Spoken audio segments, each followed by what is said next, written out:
প্রথমে ইসরায়েল, ফিলিস্তিন ও ইরান যুদ্ধ চলছে। জানিয়ে দিব আমাদের হাতে থাকা সর্বশেষ গুরুত্বপূর্ণ আপডেট। আন্তর্জাতিক সংবাদ, ইরানি হামলা ঠেকাতে ব্যর্থ মার্কিন মিসাইল। জানিয়ে দিব যুক্তরাষ্ট্রে ফিলিস্তিনপন্থী বিক্ষোভকারী শিক্ষার্থীদের ব্যাপক ধরপাকড়। আরও জানিয়ে দিব উত্তর কোরিয়া নেতা কিমের মনোরঞ্জনে 25 কুমারীর প্লেজার স্কোয়াড। এদিকে 24 ঘন্টায় ইউক্রেনে 560 সেনা নিহত। দক্ষিণ আঞ্চলীয় বাহিনীর সদর দপ্তরে হামলা রাশিয়া। এবং সর্বশেষ জানিয়ে দিব এবার যুক্তরাষ্ট্রকে টেক্কা দেবে চীনের নতুন রণতরী ফুজিয়ান। শুনছিলেন সংবাদ শিরোনাম, এরপর বিস্তারিত। তার আগে অনুরোধ থাকবে, ভিডিওটি যদি ভালো লেগে থাকে ভিডিওটিতে একটি লাইক এবং কমেন্ট করে জানিয়ে দিন ভিডিও সম্পর্কে আপনার মূল্যবান মতামত, এবং আরো কমেন্ট করে জানিয়ে দিন ভিডিওটি আপনি কোথা থেকে দেখছেন এবং শুনছেন। ইরানি হামলা ঠেকাতে ব্যর্থ মার্কিন মিসাইল। ইসরায়েলি মাটিতে ইরানের অভাবনীয় আক্রমণের পর তা নিয়ে এখনো হিসাব নিকাশে ব্যস্ত ইসরায়েল ও তার প্রধান আমেরিকান সামরিক বিশেষজ্ঞরা। ইরানের ছোড়া ড্রোন ও মিসাইলগুলো আকাশে ধ্বংস করার দাবি করে আসছে ইসরায়েল। তাদের সাথে জর্ডান, ফ্রান্স ও যুক্তরাষ্ট্র ও যুক্তরাজ্য ছিল। 5 দেশ মিলে ইরানের 350 ড্রোন ও মিসাইল ধ্বংসের সফলতা নিয়ে এক এক সময় এক এক রকম তথ্য দিচ্ছে ইসরায়েলের প্রতিরক্ষা বাহিনী। একবার বলছে শতভাগ সফলতার কথা, আরেকবার বলছে কিছুদিন পর সেই হিসাব নিকাশ কমিয়ে বলছে 85% সফলতার কথা। এবার শুনেছে আরেক চমকপ্রদ তথ্য। ইসরায়েলি আর্মি রেডিও এক প্রতিবেদনে বলা হয়েছে, ইরানের ছোড়া ড্রোন ও মিসাইল ঠেকাতে আমেরিকান যে মিসাইলগুলো ছড়িয়েছিল সেগুলোর সফলতা ছিল মাত্র 25%। এই প্রতিবেদনের থেকে জানা যায়, লোহিত সাগরে মার্কিন যুদ্ধজাহাজ থেকে 8টি মিসাইল ছোড়া হলেও 2টি আঘাত হানতে সক্ষম হয়। ইরানের ট্রু প্রমিস হামলার পর ইসরায়েল প্রথম দাবি করেছিল তার 99 ড্রোন ও মিসাইলকে ধ্বংস করতে সফল হয়েছে। একদিন পরেই সেই হার 90 নামিয়ে আনে। কয়েকদিন পর ইসরায়েলি সামরিক বিশেষজ্ঞ ফিলাকভ বলেন, ইসরায়েলের ছোড়া উড়ন্ত যানের সর্বোচ্চ 84% ধ্বংস করা গেছে। হিব্রু দৈনিক মারিফ দেওয়া এক সাক্ষাৎকারে তিনি দাবি করেন, এই হার অনেক বেশি হলেও আইডিএফ কেন এ নিয়ে বিভ্রান্ত ছড়াচ্ছে সেটি তা বোধগম্য নয়। তিনি জানান, যে কোনো ইরানি হুমকি মোকাবেলায় ইসরায়েলের সক্ষমতা রয়েছে সেটি প্রমাণ গেছে, আর তা নিয়ে আইডিএফ এর উচিত তৃপ্তিতে ঢেকুর তোলা। সিরিয়ার রাজধানী দামেস্কে ইরানি কনসুলেটে বোমা হামলার প্রতিশোধ হিসেবে গত 13 এপ্রিল ইরানের কাছ থেকে ব্যাপক হামলার মুখে পড়ে ইসরায়েল। পশ্চিমা কর্মকর্তাদের মতে ইরান 185টি ড্রোন, 3 ডজন ক্রুজ এবং 110টি ব্যালিস্টিক ক্ষেপণাস্ত্র নিক্ষেপ করে, যা ইসরায়েল ও তার মিত্রদের বিস্মিত করছিল। ইরানের প্রেসিডেন্ট ইব্রাহিম রাইসি ইসরায়েলের বিরুদ্ধে অভিযানের সাফল্যের জন্য ইসলামিক লিবারেশন গার্ড কর্পস বা আইসিজিকে স্বাগত জানিয়েছেন। তিনি বলেন, ইসরায়েল তার মিত্রদের বিরুদ্ধে তেহরান একই লড়াই করতে পারে। তেল আবিব রক্ষায় 10টি দেশ একত্র হয়েছে বলে দাবি করেন তিনি। যুক্তরাষ্ট্রে ফিলিস্তিনপন্থী বিক্ষোভকারী শিক্ষার্থীদের ব্যাপক ধরপাকড়। গাজায় অনবরত ইসরায়েলি হামলার বিরুদ্ধে বিক্ষোভের কেন্দ্র করে যুক্তরাষ্ট্রের Los Angeles university of California ক্যাম্পাসে চরম উত্তেজনা দেখা দিয়েছে। এজন্য ফিলিস্তিনপন্থী বিক্ষোভকারীদের দমন করতে সেখানে অভিযান চালিয়েছে পুলিশ। দাঙ্গা দমনে ব্যবহৃত সরঞ্জাম নিয়ে ইউসিএলএ ক্যাম্পাসে অভিযান চালানো হয়। আন্দোলন স্থলের আশেপাশে শিক্ষার্থীদের দেওয়া ব্যারিকেড ঘুরিয়ে দেয় তারা। চালানো হয় ধরপাকড়। আটকের পর পিটমোড়া করে বেঁধে নিয়ে যাওয়া হয় তাদেরকে।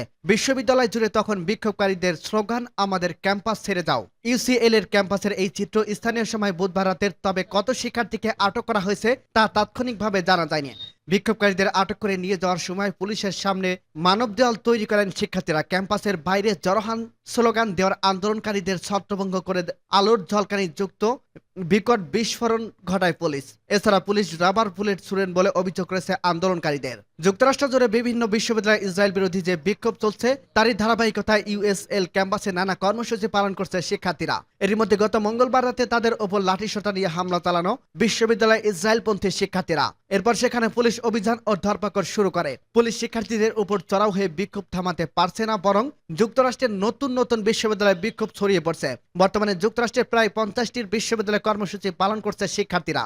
সেখান থেকে 1000-এর বেশি বিক্ষোভকারীকে আটক করা হয়েছে। যুক্তরাষ্ট্রের সীমানা পেরিয়ে আন্দোলনে নেমেছে যুক্তরাজ্য, কানাডা, ফ্রান্স, ইটালি, মিশর সহ বিভিন্ন দেশের বিশ্ববিদ্যালয়ের শিক্ষার্থীরাও।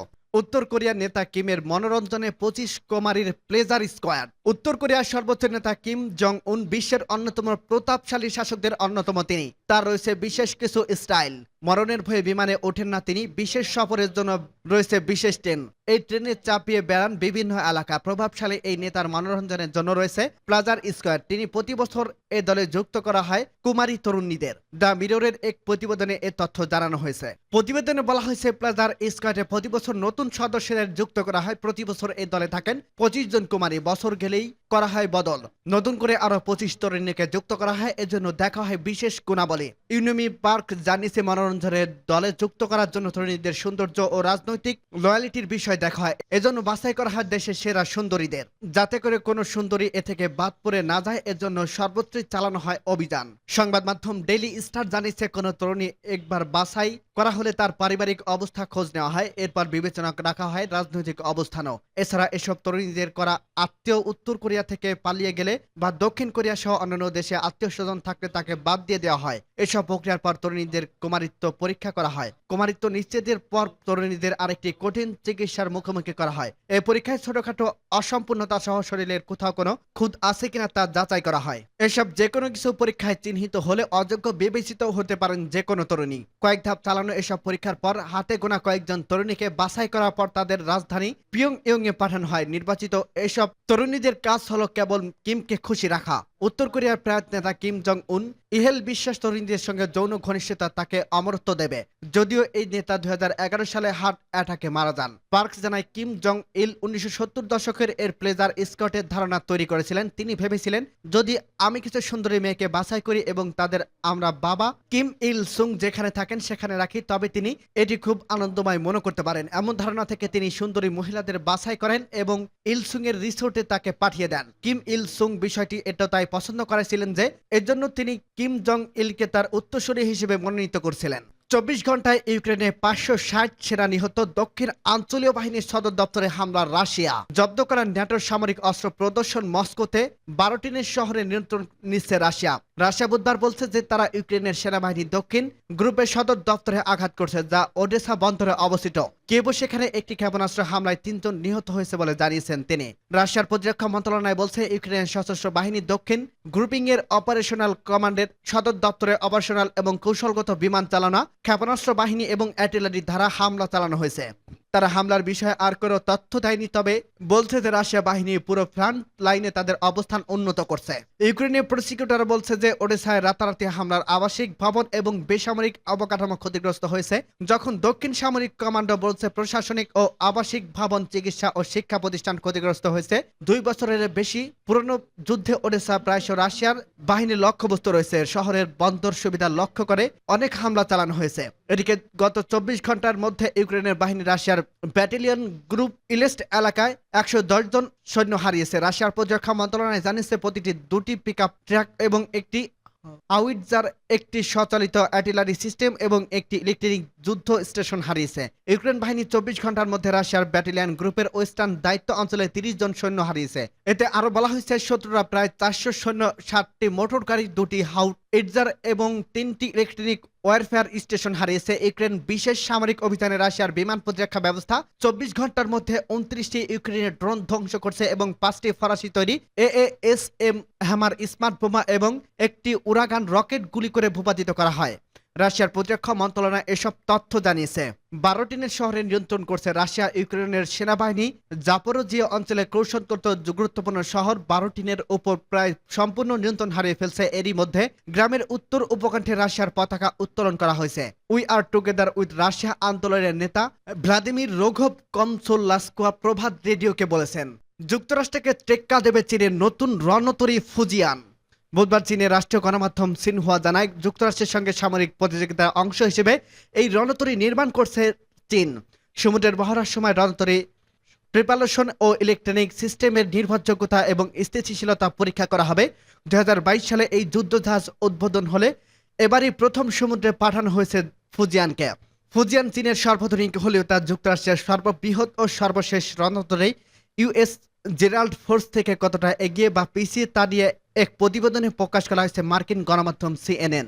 চীনের আগে 2 রণতরী শ্যান্ডল এবং রিয়াল ওনিং এর পানি অপসারণ ক্ষমতা ছিল যথাক্রমে 66,000 ও 60,000 মেট্রিক টন।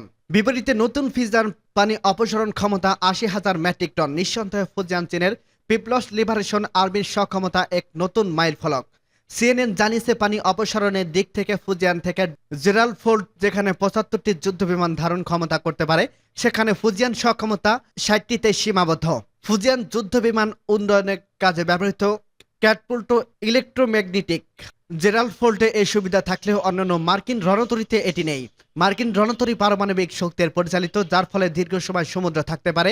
অপরদিকে ফুজিয়ান প্রথাগত জ্বালানি ব্যবহার হচ্ছে, যার ফলে ফুজিয়ানের ধারাবাহিকভাবে সাগরে থাকতে হলে কোনো ওয়ার্ল্ড ট্যাঙ্কারের সহযোগিতা নিতে হবে।